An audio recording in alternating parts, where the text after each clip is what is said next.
Welcome back to another episode of Thinking That Matters. I'm Elizabeth Mahusai, your host, and today on our podcast, I get the privilege of interviewing a new friend and fellow McKinney Leadership member, Keyanta. Did I say it correctly? Yes. Oh, good. Okay. So I want you to tell our audience about you, who you are, what you do, so that they can know the foundation from which we're going to have our conversation today. Well, my name is Keyanta Gaddy, and I am the Development Director with LifePath Systems, where I get to lead a wonderful group of board of directors, where our mission is to raise funds and awareness for individuals with developmental disabilities as well as behavioral disabilities. So when you say, because I think we hear so many different types of terminology in our culture today. So I think I would appreciate, as would my listeners, for you, if you would just take a moment, share a little bit more about the definition of developmental disabilities, like each of those segments. Tell us just a brief on either how we would classify that or what you look for. I want to know more there. So with LifePath Systems, we service individuals with, we have 3 different divisions. We have an early childhood intervention program, we have a behavioral health program, as well as IDD, intellectual developmental disabilities. And so those are those individuals who, especially with our babies, we serve basically a person anywhere from birth to adulthood. Wow. Okay. And so in our early childhood development department, we service those children 0 to 3 with known developmental delays or disabilities. So those can range from speech delays, they can range from motor delays, problems walking, feeding issues, things like that. Okay. In regards to our behavioral health, we have we service individuals with mental health issues, with substance abuse issues. We have a suicide prevention program, our loss program, local outreach to suicide survivors. So we could service the whole individual. Wow. Yeah, that's a broad range of services that you all are offering. So I would love for you to share just what you're passionate about and maybe weave that into how you came to LifePath Systems. So my passion is around individuals with developmental disabilities. My son, Preston, was born in 2006. He was born in Germany with a developmental disability, fatal disability called Trisomy 18. And that's where there's a duplication on the 18th chromosome.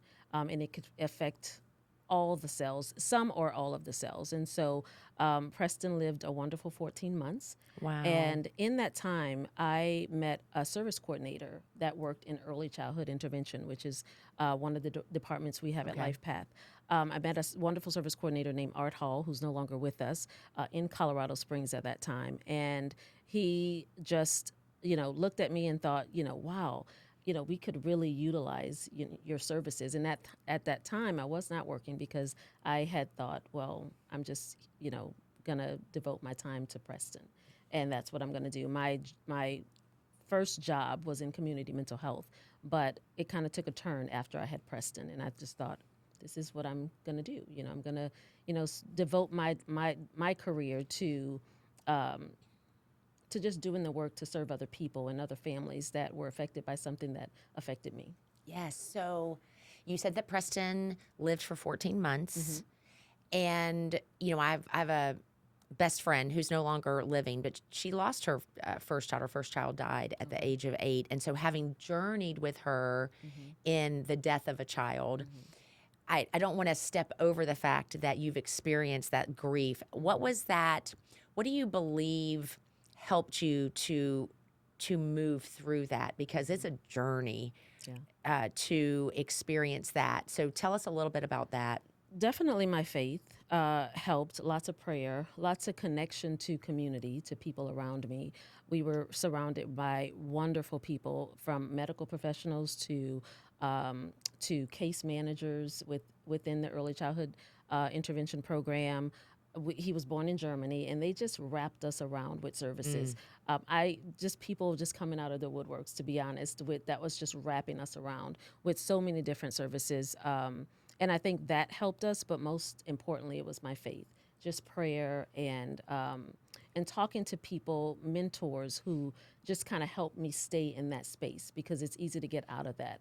I did feel anger at some points, but I wanted to make sure that I didn't stay there. And I think that was people that God surrounded me with at that time. Yeah, it is so important. It does speak to who we surround ourselves with matters. Absolutely. I think especially when we're dealing with tragedy, with loss, with things that can easily feel incredibly overwhelming. Right. It becomes even sometimes it feels like it's even more critical Right. to think about who we surround ourselves with, because we become so aware of our inability to cope on our own, if that makes sense. Correct. So Preston was, in many ways, the part of the pathway of you getting to LifePath Yes. systems.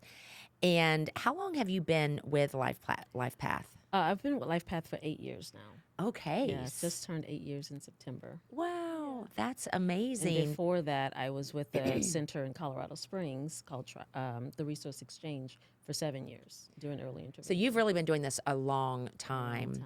So tell me, as you have developed in your career, specifically in this space with a passion of developmental disabilities, what have you uncovered over the last, that's 15, 16 years? What have you uncovered over that time frame of limiting beliefs that have really been challenging for you? Because I have to imagine that there's a lot of challenges of working in this space. I have had the privilege, and I say it's a privilege to be in this space. I've been in direct services where I am on the floor working with the babies, and it just didn't seem like work. It was just fun, singing nursery rhymes and helping them. I started out as a service coordinator, just doing paperwork. From the service coordination, I was here in Colorado and here in Texas. From the paperwork, I was asked to do enrollment coordinator, where parents would come in and have their child evaluated. And I had been doing just service coordination in Colorado Springs for 7 years. So now I'm having to step into something different.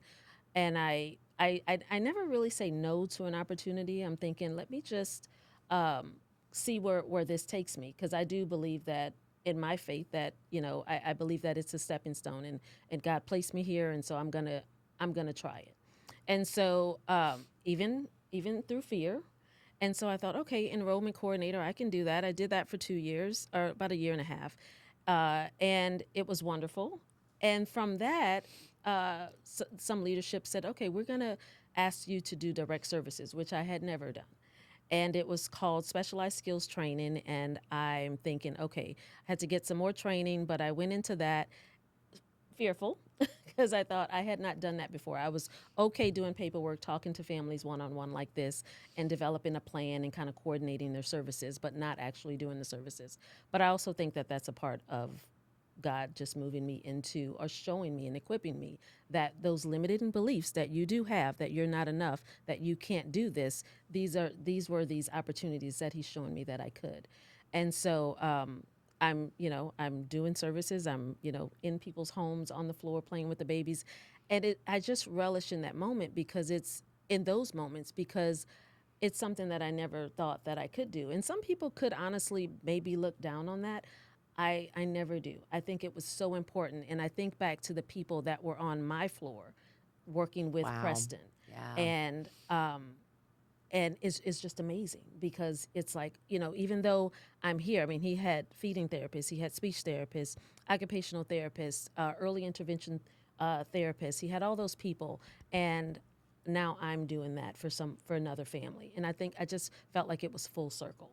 And so the limiting belief is that, from paperwork to now actual services, which I didn't think I could do. And God showed me that I could. Man. I mean, thinking about the full circle that you're talking about, where you had those people on the floor in your home serving Preston, and now you're getting the privilege of doing that for families now.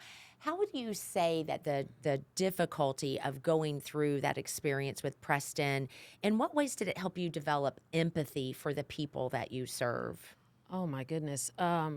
Just seeing, understanding what they're going through. Now, everybody's different, and everybody's family circle is different. Experiences are different. But when you have a child with a developmental disability of any kind, you just want people to be there for you. Resources, that's huge. People, you get this information, and now it's time to research. To have someone in your corner that has already done that work for you, and to be able to give you that information, I think it's huge. Families are going through so much in that moment, and if you're able to just meet them where they are, just with resources, it's huge. So that they don't have to go and research. Well, what dentist, what doctor? I mean, you don't have to find it for them, but you can give them a listing of things that's readily available to them. I think that's huge, to take just one thing away that they don't need to do on their own. I can imagine. And truly, because I've not personally experienced it, I can just imagine though that there's so much overwhelm in the realities that are being uncovered Right. each day with a child with developmental disabilities, that having just those helpful resources or connections to resources Yes. can be such a difference. So I'm curious, because I think there are people who they're listening and they're thinking, I could never do that. Okay. And in some ways you had your own limiting belief around that. And yet you said, I thought it was interesting, some things that you said. You said, never say no, that you're in a spot where it could be a stepping stone, so that even through fear, that was another thing that you said, you kept saying yes. And here you are doing the very thing that you were uncertain that you could do. Yes. And so when you bring that up, the part about always saying yes and not saying no, certainly we want to be wise in those decisions. Of course. But I think that's what gets me here to this space as the development director. I think, I personally think that it's, all of those experiences are a way for you to build your skills, to continue to build and build and build, from service coordinator doing paperwork and connecting with families to, enrollment coordinator and all those rules and regulations and around that, to direct services. It just gave me an opportunity to continue to build my skills, to do what I'm doing now. And that's, lead our foundation board. That is so cool. So the fact that you've had a variety of experiences has really helped you to develop confidence. So I want you to speak to, because the people listening, maybe they're in a space right now where they're questioning, can I do that next thing? Should I take that promotion or say yes to the opportunity that is in front of me? What would you say to the person listening about the need to develop or cultivate that confidence? I think for individuals wanting to develop that confidence, knowing what your skills are, talking to other people in your circle, trusted friends and mentors in your circle, about what they see in you as well. Because most times people can see things in you that you may not be able to see in yourself. And I think surrounding yourself with true friends, true mentorship that can help bring out those things that you may not be able to see for yourself. That's so good. I think there's so much value in asking people to share what they see in us. Yes. And that, and it makes such a difference. So now you're leading the board. Yes. So I'm curious, because you've had people who have spoken into your life. Absolutely. Right now, who's the first person that comes to your mind that you're speaking into their life, encouraging them with what you see in them? Right now, that would be my 22-year-old daughter, Victoria. Tell me about Victoria. Victoria is wonderful. She just graduated from Arizona State University with a degree in communications. Awesome. She too has her own podcast called Day to Day. Plug that for her. But I love it. she is also growing in her faith at the same time. And what I love, I was just at a Bible study last night, and it was talking about how do we know that we're growing in our spirituality, and what's some of the evidence. And I talked about my children and how they call me up with questions about the Bible or questions about my faith. and things that they too are experiencing. And I say to me that is definitely a win. When they, because that's been my prayer since they have been here, that they have a true relationship with God, and seeing her, and I also have a 21-year-old son who I speak into, but he doesn't call me nearly as much.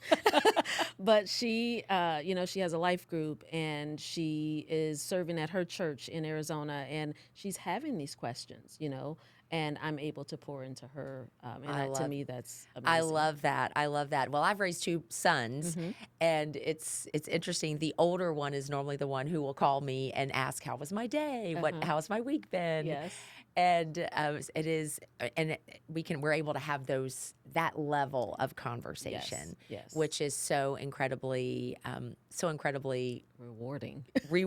and cool. I was going to say Yes. it's so cool to think about being at that part of our season of parenting, Yes, right? absolutely. So I love that you called your daughter as the one that you're speaking into, and I would challenge those listening to really think about who in your circle could benefit from that mentorship, that friendship, that really speaking into existence what may not be there right now, but you see as possible. Right. Because that makes such a difference. I want to go back to, again, something that you said when you said even in fear, you were stepping forward. One of the things that I've looked at in the brain research is that we tend to want to say, when I'm confident, I will step out and do that thing.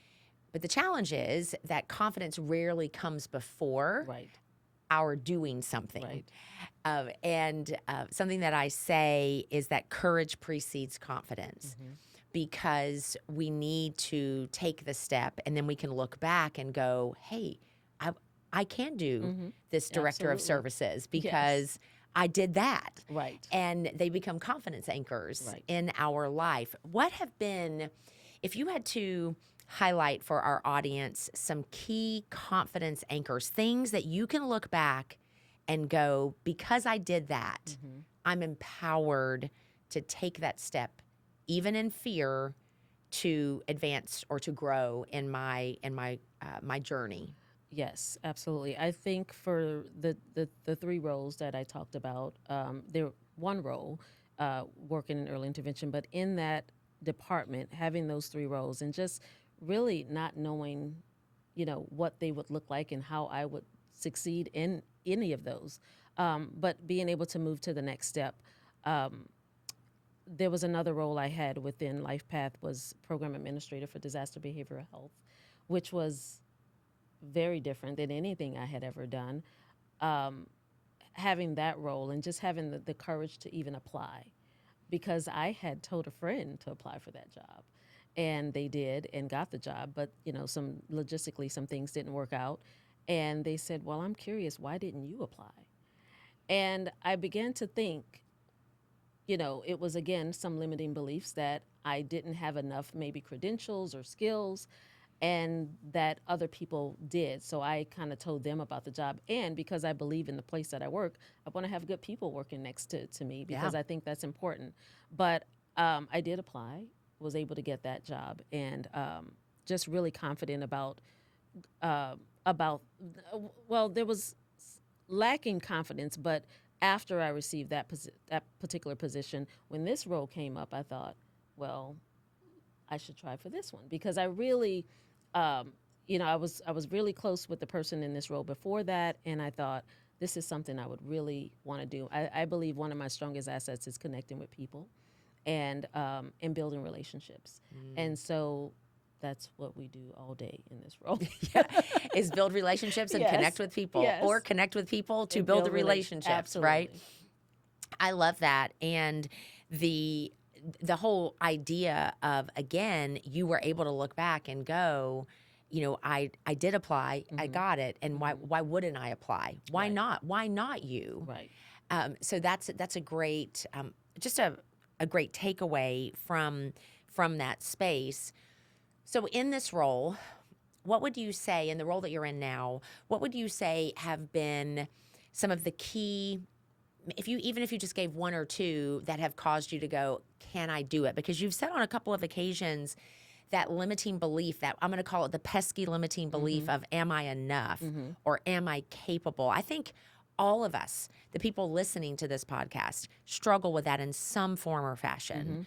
What has caused that to well up in you in your current role? And then I would love for you to share, what have you done to overcome it? Okay, Elizabeth. Okay, so fourth grade, Miss Roberts class, and I remember bringing home my report card. Back then, it was paper cards. Yes. And we're giving our age away. I know. And it was C's all through the report card for every level, every class and our course. And I, I didn't want to show it to my dad. And, because I wanted him to be proud of me, and he loved me. And I've always felt love from him as a child, but I just wanted him to be proud. And I knew C's wasn't going to do it. And I brought the report card home, and he opened it and he looked into it and he gave me the biggest hug you've ever wanted to give a child. And he said, "It's okay, baby. I know you're only satisfactory." But he said it with the most endearing, and I, as a kid, that didn't make me feel good, but he thought that it was. Yeah. He thought that it would make me feel good. And for years, I've lived with that. And your second part of that question was how I overcame that. And I know the emotion is here, but I no longer believe that. I know that words matter. I know that words, the power of the tongue have the power of life or death. Life and death and the power of the tongue. Exactly. Yes. And I no longer believe that, but those things still well up when maybe, I'm presented with an opportunity, or if there's some mistake that I've made in some area of my career or family life, it tries to well up, because I do believe that, there's another power at B, and they know what puts you in that space. And so we have to fight through that to not go back there. Man, it's so true to think. I mean, I'm hearing you share about what your dad said, right, about being C, and I'm thinking about my own parenting. And the number of times where we allow our own stuff, right, to come out of our mouth. And you begin to believe that. You begin to believe in it, and it's not until college when I meet Dr. Walter Davis, who tells me I'm not that. And I make my first A and never stop making A's after that. So throughout undergrad and graduate, I'm making A's. And I'm thinking, wow, but I'm not average. I'm not average. I'm not satisfactory. Wow. I'm and so it's something, and I've talked to my dad about it, but he's and even in that moment, even as parents, when you wanting to be endearing and loving, we could still be causing so much pain and hurt. I know. Yeah. I mean, it's when we get to be parents ourselves that we realize it. That we, I remember finally coming to that place of my parents did the best they could with who they were. Absolutely. And what they had available to them. And at some point I have to, make my way. Yes. And make my own choices. But it does really underscore the power of words. And I would say it's the power of words we speak to others and over others. Yes. It's also the power of our words that we are speaking to ourselves. Absolutely. Be it in our minds or out loud. And so I just think that's so incredibly powerful. And you know what? It's why I'm passionate about this whole idea of thinking and how are we thinking? Because our thinking is what leads to the words that we say. Yes, for sure. And then our actions. exactly flow out of that, right? Absolutely. And so it's just so powerful when we do grab hold of the fact that our words really, really are powerful, and they do indeed matter. Tell me, so man, you had Preston. Preston died at 14 months. It sounds like you have 2 other children. Three other children. Okay. Victoria, 22, Norman, 21, and William is 12. Oh my goodness. Yes, So yes. that's a gap there. Well, so Preston was in between Norman and William. Okay. Okay. So I want to know, so you're still in the thick of, I mean, if he's 12, he's in middle school. He's 7th grade, and we found out yesterday that he made the basketball team. Oh, He's super that's excited about that. awesome. And now he's just waiting to see if he made the A or B team. Right. But that's so much fun because my husband and I are like, yay, we can't wait to go to these games. The games, yes. I know. I miss the band days. Our boys were in band. So much fun. And it was so much fun. What I wanted to ask you is at this stage, because you've already lived a lot of life, you know, and your kids, you've got grown kids and then you have a middle schooler. I would love for you just to articulate how the role that your faith has played in bringing you to where you are today. My faith is huge. I don't think I get here. And here being just what I'm doing now, the way I parent, the way I'm a wife, I don't get to any of this without my faith, without God showing me, one, who I am as a daughter, and who I am as a person and what my capabilities are. Because I think I've lived so long with limiting beliefs that he had to, through his word, show me who I really am and who my identity is in him, and not through all of those other things, you know. And so I don't get here without my faith. It's just huge to me. And I love how you just said that part of how you've overcome limiting beliefs is gaining a greater understanding of who you are in him and through your faith development. I think that's so that's just a powerful word, right? For those who are listening, you know, for any listener that is faith-based, the value of really understanding that and how that can really empower us to be who we were created to be. Yes, I agree. I love that. Well, I ask every single one of my guests to share why you believe why you believe it's important to cultivate thinking that matters. I would love to hear your response to that. And I think you said a little bit of it as well. I think it's important because from our thoughts come our words, from our words come our actions. I think it's extremely important to think about what we think about. You know, what are those things that we're pondering on? What are those things that keep us up at night? And whether they're positive or negative, what are those things? How much time are we given to those things, whatever it may be? And then what emotion is it bringing out of me? Ooh, I think that's good. huge because, you know, if it's negative, then I'm going to act out of that. I want to be positive. I want to be kind, Keyanta, you know, and I think if I'm thinking on negative things or hurtful things or things that just make me sad, then that's what I'm going to give to other people. And that's what other people will most likely see.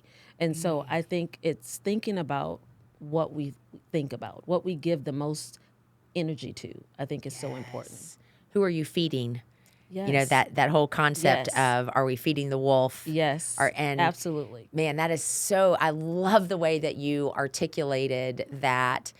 And specifically, what I'm going to anchor from what you just said is that when we think about what we're thinking about, what are we giving our time, energy to, and our thoughts, ultimately will result in how other people see us. Correct. Because I believe that does impact not only what we say, but it impacts how we interact, how we engage, truly how we perceive the things going on in our world and how we engage with the people in our world. That is so powerful. I love it. Thank you so much for being a guest on the show. Thank you Tell for them how having they me. can learn more about LifePath Systems. Well, you can learn more about LifePath Systems going to our website at lifepathsystems.org, and you can learn more about our foundation at lifepathfoundation.org. I love it. Well, thank you so much for being on. Thank you for listening today. Remember that when you cultivate thinking that matters, you can live a life, build a foundation, have a career and a family that